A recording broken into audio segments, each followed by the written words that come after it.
Hello. Hello बच्चों, एक बार tally कर देना यार कमेंट सेक्शन में, आवाज़ आ रही है नहीं आ रही है। So good evening, good afternoon या फिर गुड मॉर्निंग, जिस भी टाइम में आप मेरी वीडियो देख रहे होंगे। Best wishes to all, hope so आप सभी लोग फाइन होंगे। और इसी होप के साथ कि आपने मेरी बेसिक मैथमेटिकल टूल्स पार्ट 5 देखी होगी, जिसमें मैंने बेसिक बेसिक आपको किसी के बारे में बताया था। पहला लॉ बताया था किसके लिए, वेक्टर एडिशन के लिए। कौन सा लॉ था बच्चों? Triangle law of vector addition. Hopes हो कि आपको समझ में आ गया होगा। थोड़ा बहुत उनको दिक्कत हुआ होगा जो 8th से एकदम 9th स्टैंडर्ड में आ रखे हैं, वरना जो 11th में होंगे बच्चे उन्हें कोई उतनी ज़्यादा प्रॉब्लम आई नहीं होगी। अगर आप, मैं उनको ये सजेस्ट करना चाहूँगा यार, जो बच्चे अभी 9th में पढ़ रहे हैं करेंटली, कि यार देखो हाई लेवल की चीज़ें तो हम पढ़ रहे हैं, पर अगर इन्हीं चीज़ों को आप 2 बार 3 बार 4 बार प्रैक्टिस करते रहोगे तो आपको चीज़ें क्या होंगी, धीरे धीरे समझ में आने लग जाएंगी। और 11th में आने के बाद आपके ऊपर बर्डन नहीं पड़ेगा। जैसे एक नॉर्मल 11th के बच्चे के ऊपर बहुत सारा बर्डन हो जाता है यार, कि वेक्टर भी है, फिजिक्स में वेक्टर है, मैथ्स में वेक्टर है, 12th में क्या क्या दिमाग ख़राब बोलता है वो। पर अगर आप बेसिक से चलोगे, 9th से अच्छे से थोड़ा बहुत आप कर रहे हो 11th की चीज़ों को हैंडल, तो 11th में आपको कोई दिक्कत नहीं आएगी। Practice makes a man perfect, सभी कहते हैं। ओके, तो आज की वीडियो हम क्या डिस्कस करने वाले हैं? बेसिकली आज की वीडियो हम डिस्कस करने वाले हैं parallelogram law of vector addition. इसकी पिछली वीडियो में क्या था सर इसकी वीडियो में triangle law of vector addition था।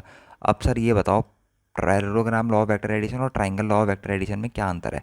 अंतर मैं कुछ नहीं कहूँगा, बस दो तरीके होते हैं किसी भी वेक्टर को ऐड करने के। उन दोनों तरीक़ों के नाम है यही, triangle law of vector addition और parallelogram law of vector addition. होता तो एक पॉलीगन लॉ भी होता है, पर हम पॉलीगन लॉ के बारे में उतने डिटेल में नहीं जानेंगे क्योंकि इंपॉर्टेंट नहीं है। इंपॉर्टेंट सबसे ज़्यादा क्या है? पैरेललोग्राम लॉ, उसके बाद है ट्रायंगल लॉ। पैरेललोग्राम और ज़्यादा इंपॉर्टेंट है ट्रायंगल लॉ से। पैरेललोग्राम से भी हम क्या करते हैं, दो वेक्टर ए एंड बी दिए होंगे, उनका रिजल्टेंट निकालेंगे। रिजल्टेंट का फॉर्मूला भी सेम आएगा और ए वेक्टर और रिजल्टेंट वेक्टर के बीच का एंगल भी सेम आएगा जो आपके ट्रायंगल लॉ में आया।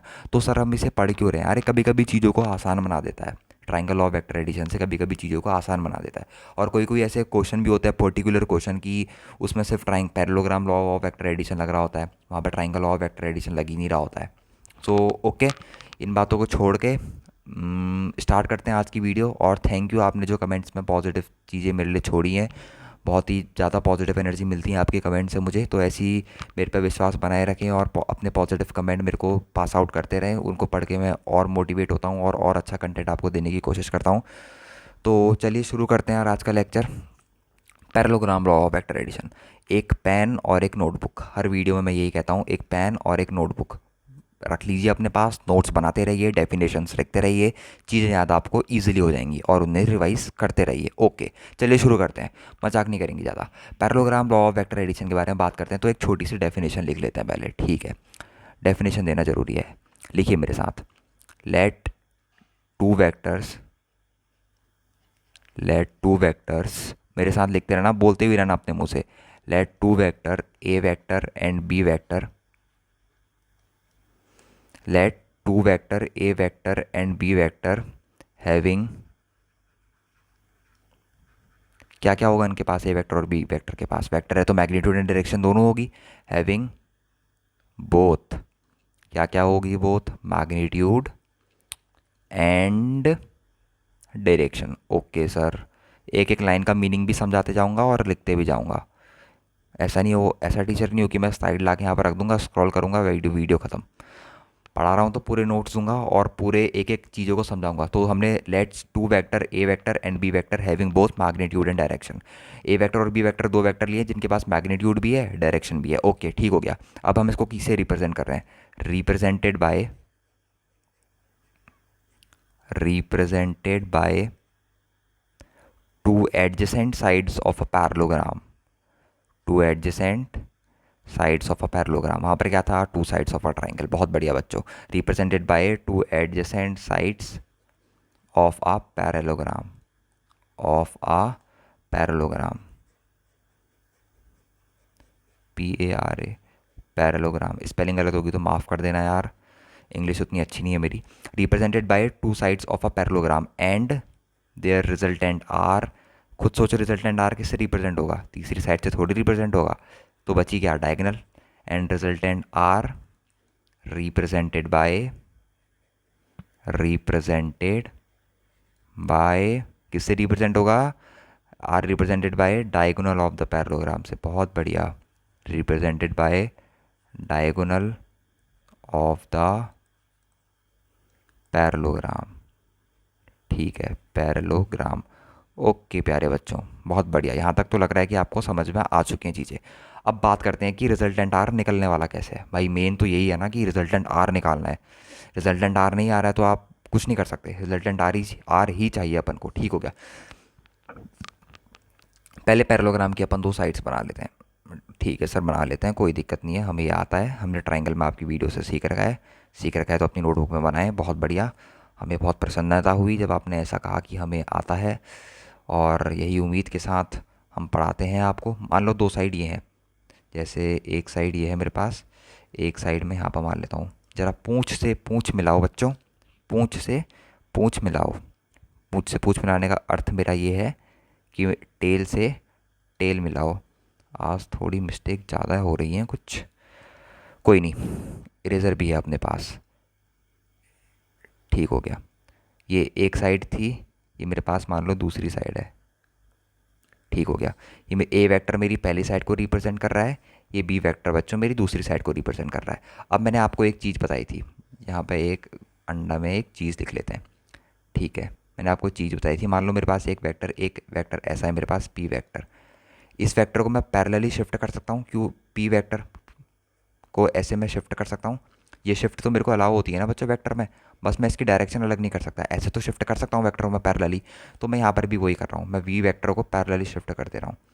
ये मेरे पास है बेसिकली बी वेक्टर ही, बस मैंने बी वेक्टर को क्या कर दिया है, पैरेलली शिफ्ट कर दिया है, और ए वेक्टर को भी मैं पैरेलली ऊपर उठा के शिफ्ट कर दे रहा हूँ। इससे क्या होगा ना बच्चों, ये मेरे पास एक कंप्लीट पैरेललोग्राम बन जाएगा, और कुछ नहीं है। और ये इसकी डायगोनल जो है आप सबके सामने, ये रिजल्टेंट आर वाली डायगोनल होगी। रिजल्टेंट आर वाली डायगोनल जो बेसिकली हमें सम देगी R is equals to A plus B का। ठीक हो गया। अब मान लो ये पूरी एंगल कितनी है मेरे पास, ये पूरी एंगल ए और बी के बीच की एंगल है मेरे पास थीटा। थीटा मान लें, थीटा मान लेते हैं। ठीक है, ए वेक्टर और बी वेक्टर के बीच की एंगल थीटा है। ये एंगल थीटा नहीं हो सकती क्योंकि यहाँ पर हेड से टेल जुड़ी हुई है।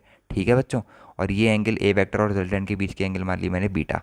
ठीक है, ये इंपॉर्टेंट कंसेप्ट है। ओके, ये एंगल थीटा है, ये एंगल बीटा है। अब देखो, अब क्या है यार, अब क्या करते हैं अपन, अब बेसिकली अपन को एक राइट एंगल ट्रायंगल बनाना होता है बेसिकली। और यहाँ पर तो राइट एंगल ट्रायंगल कहीं बन नहीं रहा है, तो हम यहीं पर राइट एंगल ट्रायंगल बना लेते हैं। ये भी मेरे पास क्योंकि एस बी वेक्टर ही है, अगर ये एंगल मेरे पास थीटा है तो मेरे को ये बताओ मेरे पास ये एंगल कितना होगा। यहाँ पर देखना, एक मिनट, यहाँ पर थोड़ी गड़बड़ होगी। ओके ओके, लाइन थोड़ी टेढ़ी खींच रही है यार, पर कोई बात नहीं, लाइन सीधी अपन कर सकते हैं, सब कुछ सीधा हो सकता है, लाइन सीधी हो जाएगी। ये लो, सीधी लाइन भी खींच गई। ठीक हो गया, ये हो गया। अब ये एंगल थीटा है, ध्यान से देखना, ये एंगल थीटा है तो ये एंगल भी कितना होगा बच्चों, थीटा होगा। बहुत बढ़िया। ए वेक्टर का मैग्नीट्यूड कितना होता है, ए होता है, हमने पिछली वीडियो में पढ़ा था। ओके, तो यहाँ से लेके यहाँ तक का डिस्टेंस कितना हो गया मेरे प्यारे बच्चों, ए। और ठीक है, ये डिस्टेंस बी है, तो बी का हॉरिजॉन्टल कंपोनेंट कितना होता है बच्चों, बी कॉस ऑफ थीटा। बी से चिपक के भैया आपने बताया था बी कॉस ऑफ थीटा होता है, और बी से हट के जो होता है, हट के, साइन पापी इंसान है, साइन जरा हट के काम करता है, तो B sine theta. Cos theta धरती से जुड़ा हुआ इंसान है, थीटा से जुड़ा हुआ इंसान है, तो धरती में ही रहता है कॉस थीटा के साथ। साइन जो है हवा में उड़ता है, अलग ही रहना है उसे थीटा से, तो बी साइन थीटा में डाल दिया अपन ने उसको। अब इसकी ज़रा जो हमारा ट्राइंगल है इसकी नेमिंग कर लेते हैं। ये है पी, ये है क्यू, ये है आर, ये हो गया हमारे पास एस, ये हो गया हमारे पास टी। ठीक हो गया, इसकी हमने नेमिंग कर ली। ओके, अब हमारा राइट एंगल ट्राइंगल कौन सा है, देखो हमारा राइट एंगल ट्राइंगल कौन सा है, पी एस आर। ठीक है, तो यहाँ पर लिख लूँ मैं प्यारे बच्चों, in triangle P S R, जो हमारे पास हाइपोटेनियस का स्क्वायर होगा वो किसके बराबर होगा बच्चों, परपेंडिकुलर का स्क्वायर प्लस बेस के स्क्वायर के। ठीक हो गया। अब हमारे पास परपेंडिकुलर कितना है इसकी बात कर लेते हैं। परपेंडिकुलर कितना है बच्चों, आर एस के बराबर है परपेंडिकुलर, और आर एस की वैल्यू कितनी है प्यारे बच्चों, B sine theta, vertical component vector B का। ठीक है, अब जरा बेस की बात कर लें। बेस हमारा किस किस का सम है, देखो P Q plus Q R का सम है। बहुत बढ़िया बच्चों, बहुत बढ़िया, P Q plus Q R का, यहाँ पे ये क्यू आर। ठीक है, तो हमारे पास बी पी क्यू कितना है, ए मैग्नीट्यूड है तो ए है, क्यू आर कितना है हमारे पास, बी कॉस ऑफ थीटा है।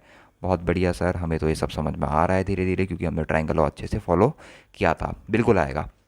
तो इन दोनों वैल्यू को उठा के इस इक्वेशन में पुट कर दो, इन दोनों वैल्यूज़ को उठा के इस इक्वेशन में पुट करना है और कुछ भी नहीं करना है, इतना महान कार्य नहीं है। तो हाइपोटेनियस का स्क्वायर किसके बराबर था, रिजल्टेंट के स्क्वायर के बराबर। ठीक है सर, बेस का स्क्वायर कितना हो जाएगा, बेस का स्क्वायर हमारे पास हो जाएगा A plus B cos of theta का होल स्क्वायर, प्लस परपेंडिकुलर कितना है बच्चों हमारे पास, परपेंडिकुलर है हमारे पास बी साइन ऑफ थीटा का होल स्क्वायर। तो रिजल्टेंट का स्क्वायर कितना निकल के आ गया, रिजल्टेंट का square sir A square plus यहाँ पर आ जाएगा हमारे पास B square cos square theta. Sir ये तो बेसिक आइडेंटिटी है, मैंने तो बचपन में पढ़ ली थी, बचपन में पढ़ी थी आइडेंटिटी, तो अभी तक आपको याद है, तो उसके लिए शाबाशी मिलेगी आपको, B square sine square theta. ठीक है, अब ये आइडेंटिटी क्या आपको याद है जो आपने 3-4 दिन पहले पढ़ी थी, sine square theta plus cos square theta equals to 1। अगर ये याद होगी तो उसके लिए शाबाशी नहीं मिलेगी, क्योंकि आपने 3-4 दिन पहले ये आइडेंटिटी को पढ़ा था। और अगर नहीं याद है तब तो कुछ भी नहीं मिलेगा, तब थोड़ी डांट मिलेगी कि रिवाइज़ करो इस चीज़ की, डांट इस चीज़ को रिवाइज़ करो। Cos square theta plus sign square theta कितना हो गया, 1, सॉरी यहाँ पर साइन स्क्वायर थीटा आएगा बच्चों, दो बार लिख दिया मैंने कॉस स्क्वायर थीटा, गड़बड़ हो गई, यहाँ पर आ जाएगा साइन स्क्वायर थीटा। ठीक है, cos square theta plus sign square theta कितना हो गया बच्चों, 1 हो गया बच्चों हमारे पास। तो रिजल्टेंट का स्क्वायर कितना निकल के आ गया, अल्टीमेटली हमारे पास ये आ गया A square plus B square plus twice of A B into cos of theta. ठीक है सर, ये तो बहुत इजी पीजी लग रहा है, इजी पीजी है भी बच्चों ये चीज़, उतनी कठिन चीज़ नहीं है कोई। तो रिजल्टेंट अल्टीमेटली बच्चों हमारे बच्चों कितने पास कितना आ गया आपके पास, रिजल्टेंट अल्टीमेटली रिजल्टेंट निकल के आ गया सर हमारे पास A square plus B square plus twice of A B cos of theta. Sir ये तो बहुत ज़्यादा इजी लग रहा है मेरे को, और ये बच्चों सच में बहुत ज़्यादा इजी भी है, अगर एक बार अच्छे से पढ़ लिया तो बहुत ज़्यादा इजी हो जाता है। ठीक है, एक ये फॉर्मूला आपको याद रखना है। अब यहाँ से मैंने आपको 2 केस वहाँ भी बताए थे, 2 केस मैं आपको यहाँ भी बताने वाला हूँ। ठीक है, कॉम्प्रोमाइज़ नहीं करूँगा मैं, दोनों जगह सेम कंटेंट है तो सेम कंटेंट ही दूंगा।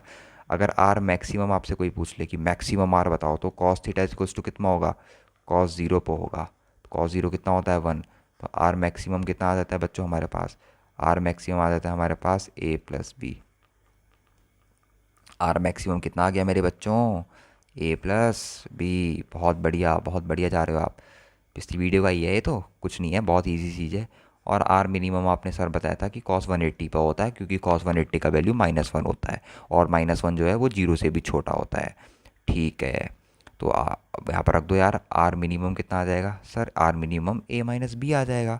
बहुत बढ़िया बच्चों, कुछ भी नहीं है इसमें, इस इक्वेशन में हमें cos 180 रखना था, और cos 180 की वैल्यू तो सर आपने बता दी आर -1 होती है, हमें कोई दिक्कत वाली बात ही नहीं है।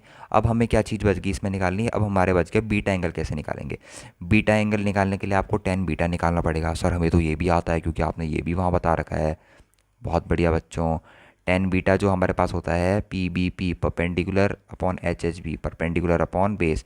परपेंडिकुलर कितना है प्यारे बच्चों मेरे पास, परपेंडिकुलर है R S upon P R, R S upon P R, perpendicular है मेरे पास आर एस या फिर S R upon P R, P R. R S कितना है बच्चों, ऊपर से देखना, आर एस है मेरे पास बी साइन थीटा, याद होना चाहिए, मेरे को याद है तो मैं ऊपर स्क्रॉल नहीं कर रहा हूँ। पी आर कितना है, A plus B cos of theta. अगर आपको भी याद हो रहा है बधाई हो, आप बहुत अच्छी पढ़ाई कर रहे हैं, बहुत जल्दी सक्सेस आपके पास आएगी। ठीक हो गया, ये भी इम्पोर्टेंट फार्मूला है, इसको भी अपने नोट्स में रखना। 2-2 बार नोट्स बना बना रहे हो गया आप सर, पर यार इससे आपका रिवीजन भी हो रहा है और दिमाग भी खुल रहा है कि 2-2 तरीके हैं वेक्टर को ऐड करने के, जबकि इसके अंदर में क्या होता है 2 + 2 4, और 4 ऐसे आता है, और कैसे आता है 3 + 1 4।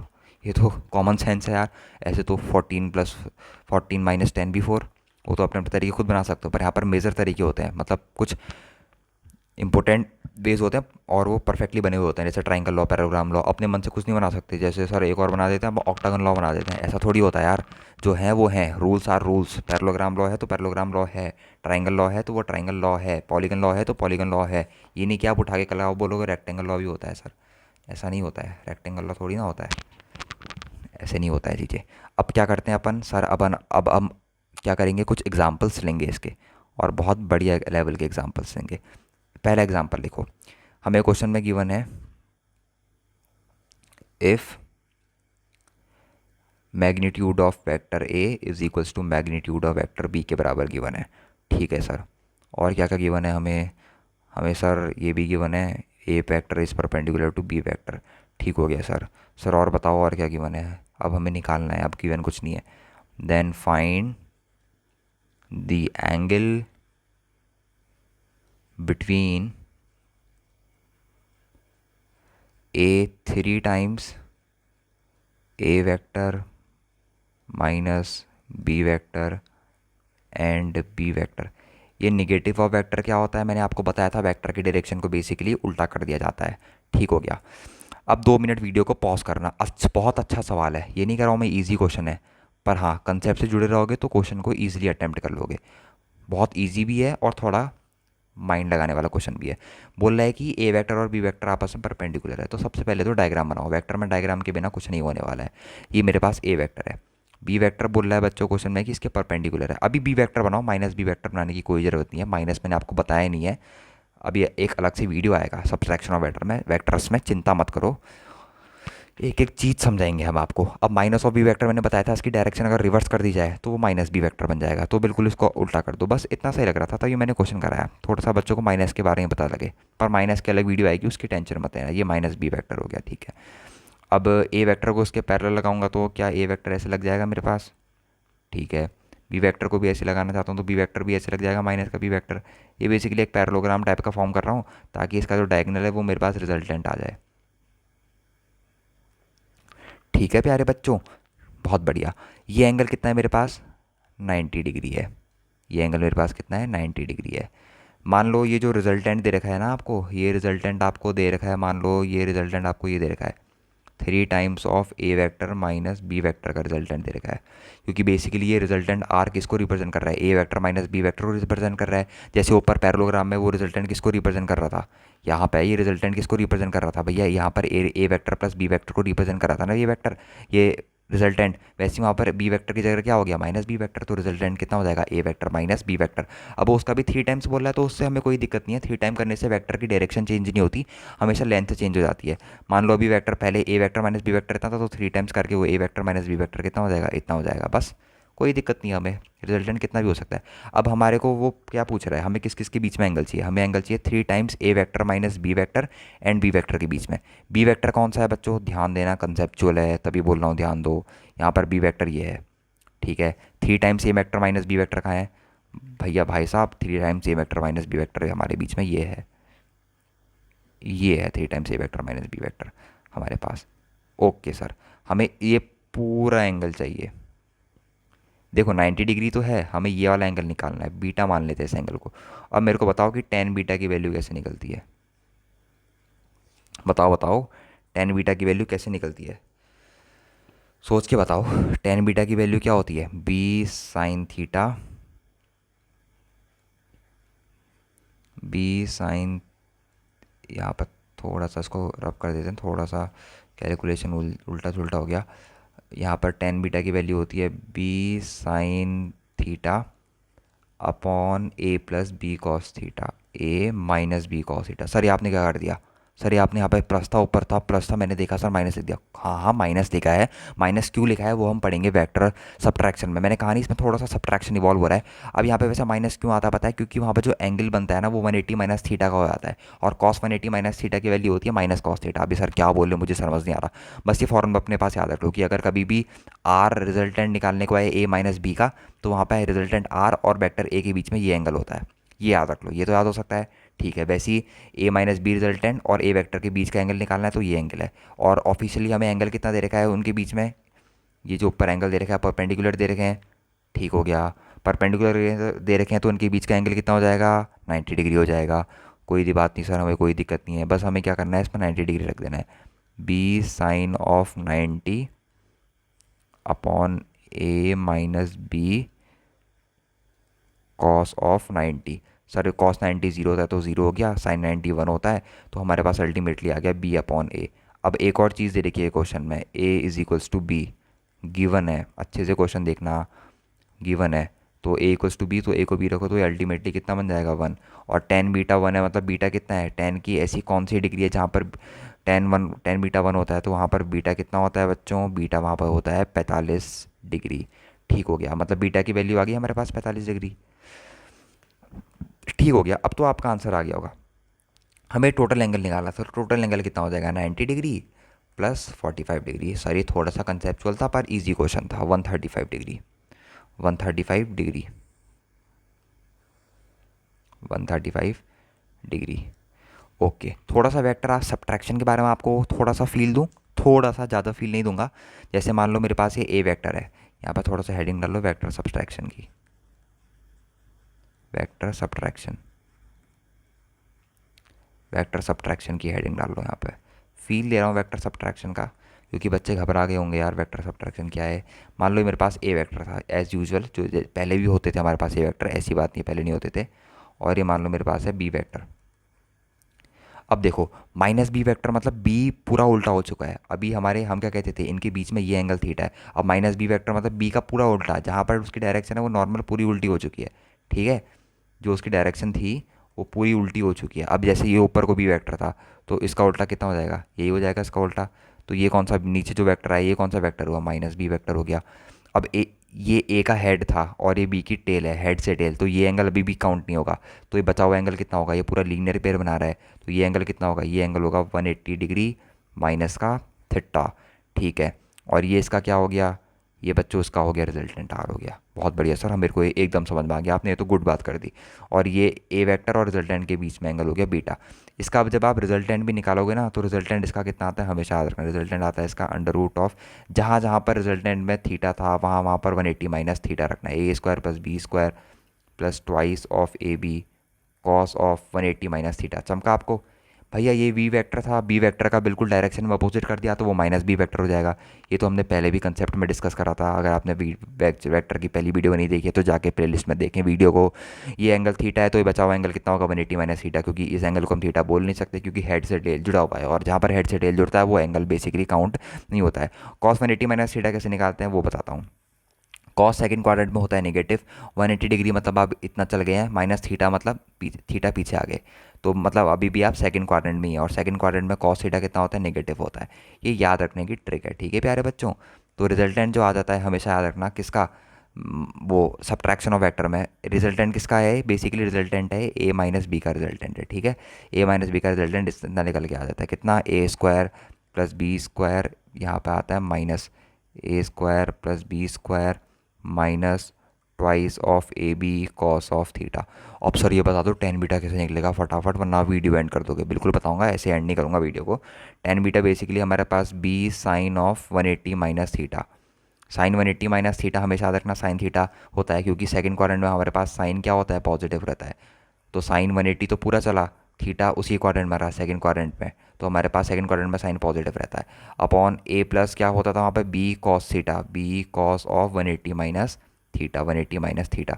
तो यहाँ से हमारे पास निकल के आ जाता है B sine theta upon A minus B cos of theta. Okay sir, हमें तो एक गुड हो गया एकदम, बिल्कुल समझ में आ गया। आपने लास्ट थोड़े वो मिनट में वेक्टर में सब्ट्रैक्शन भी समझा दिया, ठीक हो गया। ये दो फॉर्मूले आपको याद होने चाहिए। यही कंसेप्ट होता है वेक्टर सब्ट्रैक्शन का। मैंने आपको छोटे से समझाते हैं, मैं सोच रहा था इसकी एक अलग वीडियो बनाऊंगा पर मेरे को वही इसमें कुछ लंबा लगा नहीं। यही होता है वेक्टर सब्ट्रैक्शन। ये बी वेक्टर था, बी वेक्टर का बिल्कुल उल्टा कर दिया तो ये नेगेटिव बी वेक्टर बन गया। ये बचा हुआ एंगल 180 माइनस थीटा हो गया, और ये एंगल बीटा वहाँ भी होता था। बेसिकली यही होता है, यहाँ पर परपेंडिकुलर डालूंगा फिर यहाँ से इसके कंपोनेंट तोड़ दूंगा। अब एक बार उसको खुद से करके देखना, क्योंकि मेरा ये वीडियो बनाने का मतलब है, इतना छोटा सा आपको वेक्टर सब्ट्रैक्शन समझाने का मतलब है कि आपके माइंड को उस लेवल पे उस थिंकिंग में इवॉल्व कर देना जहाँ पर आप उल्टी फुल्टी चीज़ें भी सोच सको। क्योंकि ये सब क्रिएटिव चीज़ें आपको सोचनी आनी चाहिए। जितना आपका क्रिएटिविटी आपकी बढ़ेगी माइंड की, उतना ज़्यादा आप हैवी क्वेश्चन पे, जो क्वेश्चन थोड़े अलग लेवल, थोड़े हट के जो क्वेश्चन होते हैं उन पर उतनी जल्दी आप अटैक करना सीखोगे। ठीक है, क्योंकि हमेशा इतने छोटे छोटे क्वेश्चन आएंगे नहीं।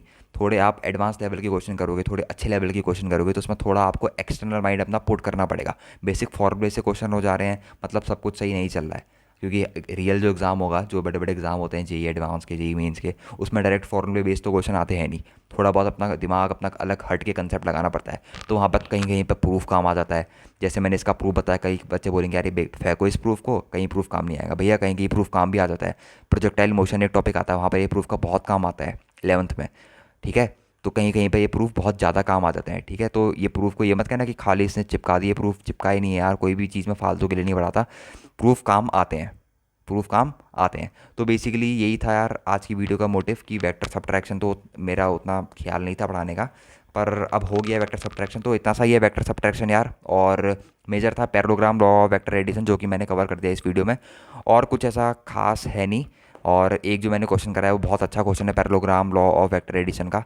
तो अच्छे से वीडियो देखना, थ्रू आउटली नोट्स बनाना। रोज़ जो मैंने नोट्स बनवा रखे हैं आपसे, आपके अपने कॉप में जो नोट्स बनाए होंगे मेरी वीडियोस की प्लेलिस्ट की वीडियोस देख के, उसको रिवाइज करते रहना थ्रू आउटली। क्योंकि जब मोशन में अटैक करेंगे रियल फिजिक्स को, जब हम अटैक करना शुरू करेंगे, तो वहाँ पे क्वेश्चंस के बीच बीच में ऐसी चीज़ें यूज़ होंगी। अगर उस टाइम में आपकी पेन नहीं चली या आपको फॉर्मूले याद नहीं हुए, तो सारा ब्लेम आप पे जाएगा। उस टाइम पे टीचर पे ब्लेम नहीं जाता, क्योंकि टीचर ने आपको वो सारी चीज़ें कवर करा रखी हैं और आपने उस चीज़ों का रिवीजन नहीं करा या वो चीज़ें नहीं पढ़ी, तो उसमें टीचर की कोई गलती नहीं होती। ठीक हो गया, तो रिवाइज करते रहिए यार। आज की वीडियो इतनी थी, तो please like share and subscribe कर देना यार। बेल आइकन का बटन जो भी होता है वो प्रेस व्रेस सब कर देना, आपको सब पता ही है। और मेरा कंटेंट अच्छा लग रहा हो तो अपने फ्रेंड्स के साथ, स्कूल सर्कल, स्कूल फ्रेंड्स में जो आपका सर्कल होता है, स्कूल फ्रेंड्स का सर्कल, उसके साथ शेयर कर देना। अपने दोस्त के साथ शेयर करना, अपने एज ग्रुप के बच्चों के साथ शेयर करना, ताकि वो लोग भी इस पूरी वीडियो का बेनिफिट उठा सके। ठीक है, तो आज की वीडियो में इतना ही था यार, मिलते हैं नेक्स्ट वीडियो में। Okay bye, thank you all.